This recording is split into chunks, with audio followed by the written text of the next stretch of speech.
Having a hard time keeping up with life? Get your Mr. Handy today. With a little less homemaking and a little more baby making, you too can do your part against the Chinese communists and show them the power of the American nuclear family.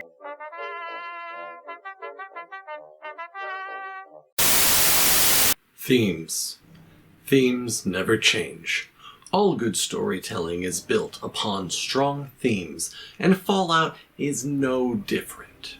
If you want to excel, then your themes need to be present in plot, characters, setting, and for interactive media, gameplay.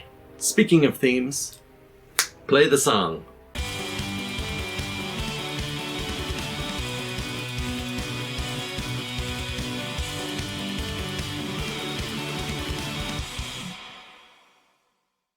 Hey all you heroes, and welcome to Hell Yeah Gaming. I'm your professional protagonist, and let's make a Fallout game! But before we dive straight in, I need to call out our subscriber of the day, Solana Sunshine. If you want to be the subscriber of the day, all you've got to do is be subscribed and leave a comment on any of my videos or community posts. Without further ado, let's get back on track.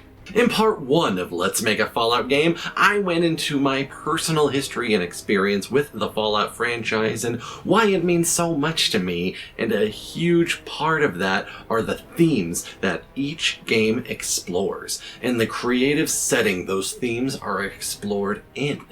These are the what and the where of the story, so let's begin by discussing where. The setting for Fallout Red State is, if you know your state titles and nicknames, real-world Colorado, or the Rocky Wastes as it'll be known in universe. They say to write what you know, right? But I chose Colorado for far more reasons than my residential familiarity. There's plenty that we are well known for, from our tall mountains and deep cave systems, to our rapidly developing cities and disproportionately large number of military installations, with a wide variety of cultures, landmarks, and frankly an insane amount of crazy conspiracy theories surrounding Denver International Airport, the central travel hub of the country. There's a megaton of potential to be had in the Fallout universe. It's been referenced a number of times in canon material, but mostly in the background, leaving so much to be expanded and explored. We know that Caesar's Legion controlled a portion of Colorado, all the way out to at least to Denver, which is overrun with packs of wild dogs. For this game, we'll be working in the year 2290, 9 years after the events of New Vegas and 3 years after Fallout 4.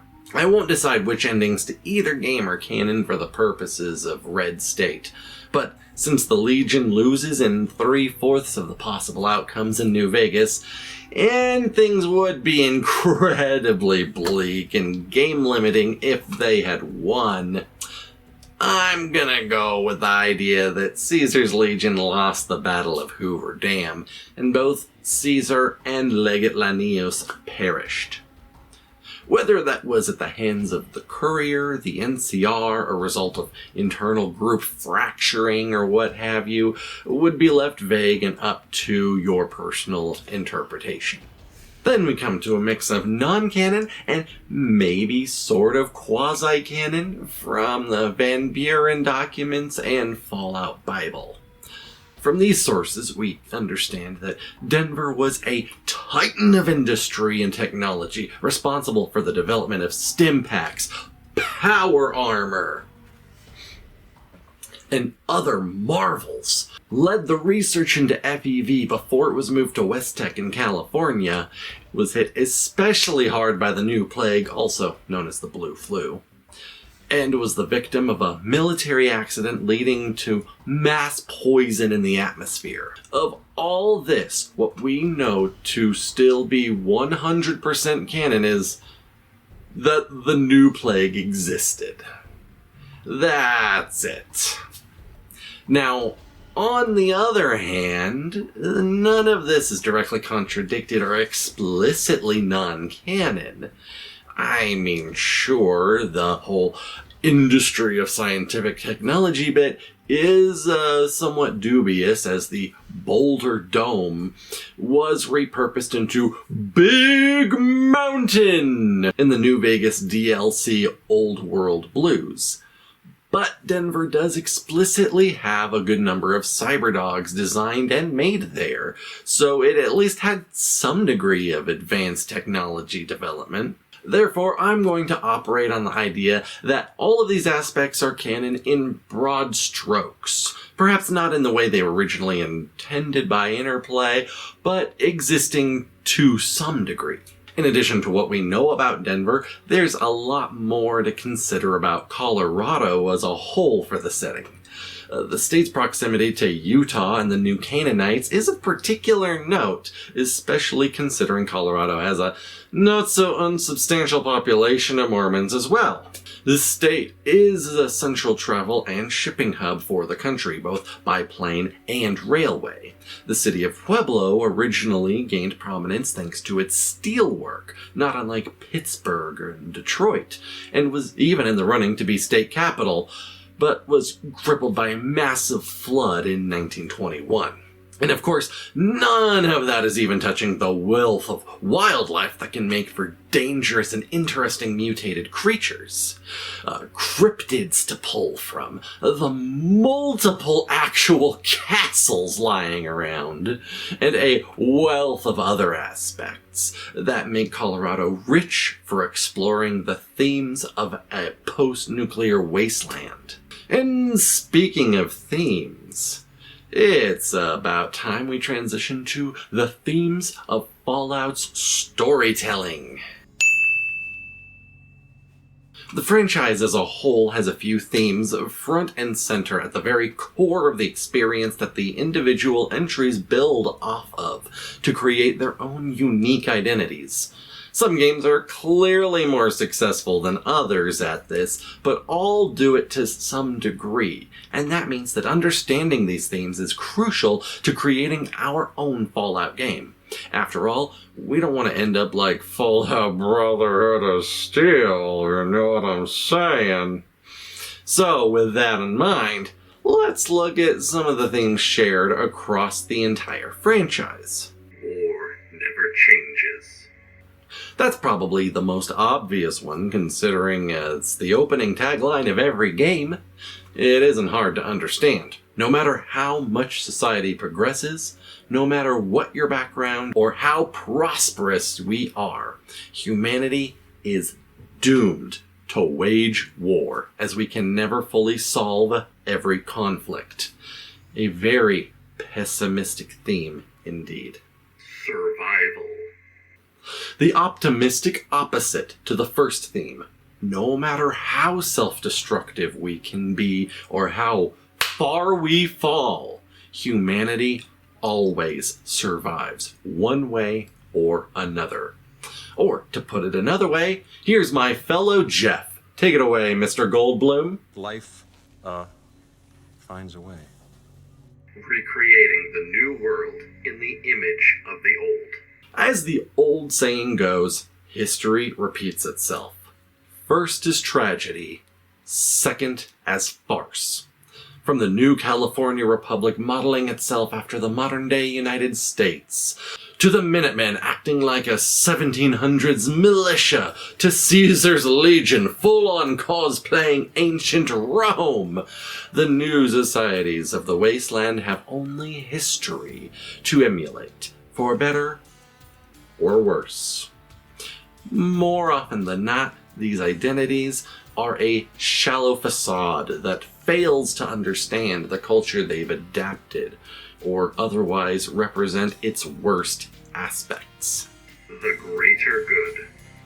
Very few individuals or groups in Fallout are out and out evil for evil's sake, twirling their mustaches as they bask in the glory of how evil they are. Most raiders were only put on that path because they had no other means to survive in a post-apocalyptic world. The Enclave were radicalized from birth to believe in their fascist genetic superiority, and so believe that killing everyone else really is for the best of humanity. This is a world in which nobody's hands are completely clean. Yet most unethical and immoral actions are done with an ends justify the means mentality. For the greater good. Now, with the franchise as a whole examined, let's look at how the individual installments built off of those themes to create their own, so that we can draw inspiration and try not to cover old ground. First off are the two original Fallout games. Post-apocalypse. Chris Avallone coined this term to describe Fallout as a look beyond society, still suffering the effects of the apocalypse, in favor of focusing on the rise from the ashes and what is built from them.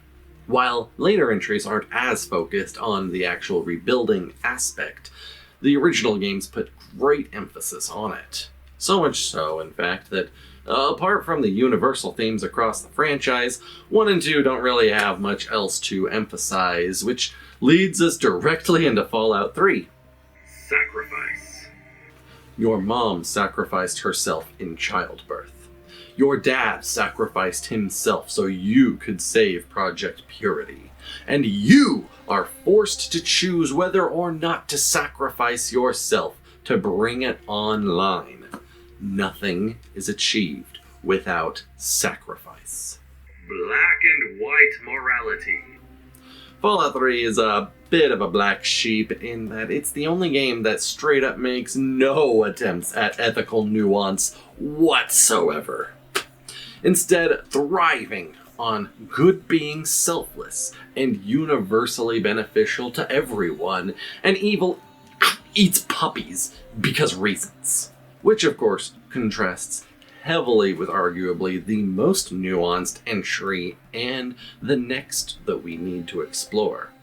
New Vegas. Greed is a savage force.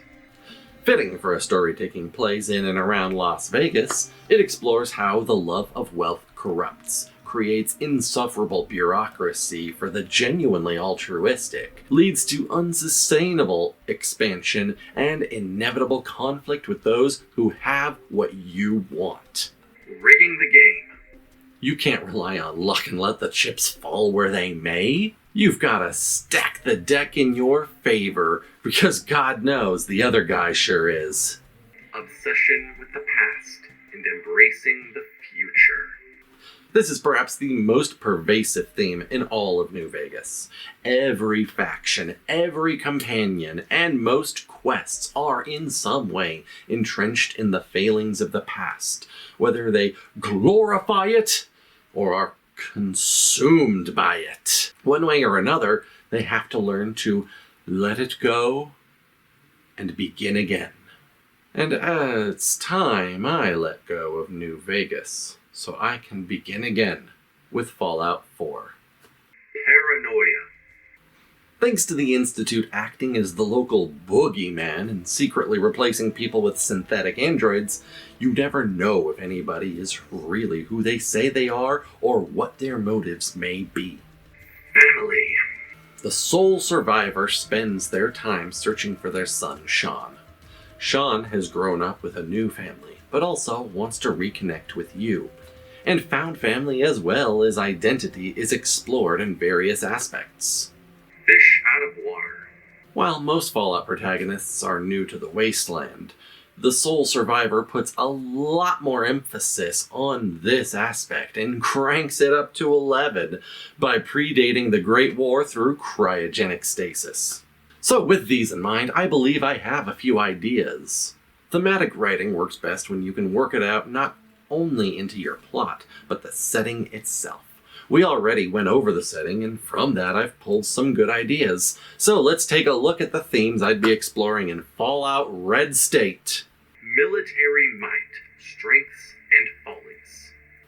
Colorado is home to some of the greatest numbers of military bases per capita in the whole country. Considering the state of the world prior to the Great War, I think it offers a big opportunity to explore that military presence, both in the ashes of the past, as well as how that has carried over to the future.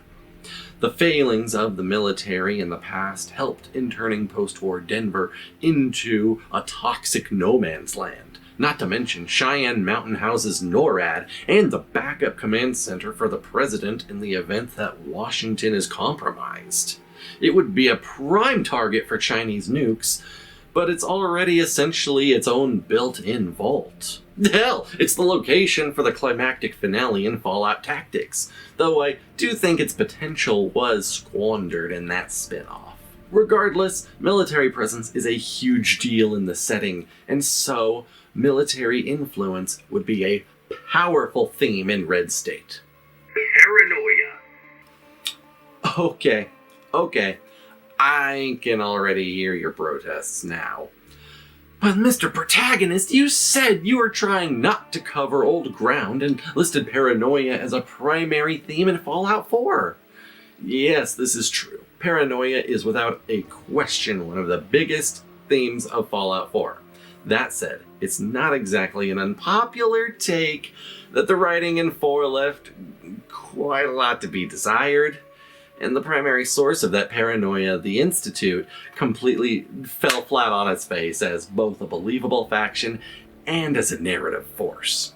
Yet, paranoia is such a good theme that it feels like a shame not to give it another chance.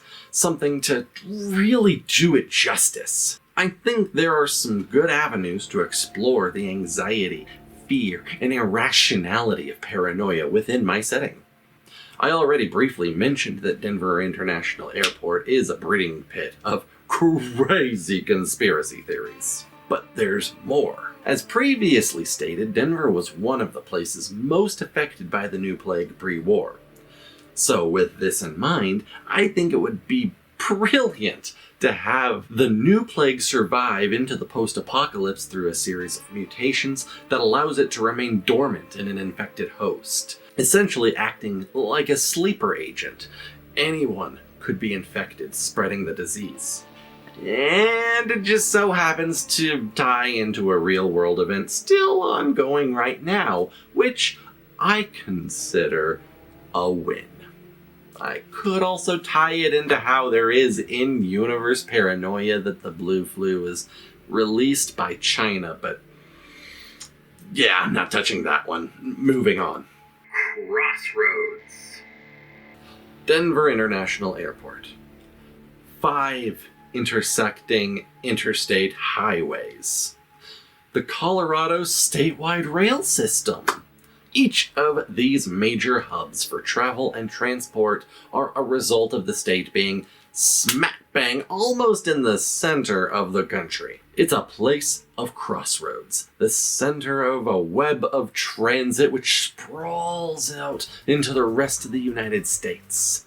This can be used very literally, baked into the plot and game mechanics to rebuild and reconnect transit. This can also be used metaphorically, driving characters and the player into their own crossroads of life. Decisions they have to make that lead them into radically different and mutually exclusive outcomes. In a way, you could think of it as being a return to form, bringing back meaningful consequences that have been largely absent in the last 2 major installments. And that's how I would start with making my own Fallout game. It would be set in Colorado, otherwise known as the Rocky Wasteland, 9 years after the events of New Vegas. I would build from the franchise's core themes of war never changes, humanity's survival, and for the greater good, by focusing on new themes of military might and folly, paranoia, and crossroads. If you enjoyed this video, then consider watching my series on how I would go about making my own fighting game. I can't wait to see you traversing the rocky wastes with me next time. And until then, I'll give you a great big hell yeah!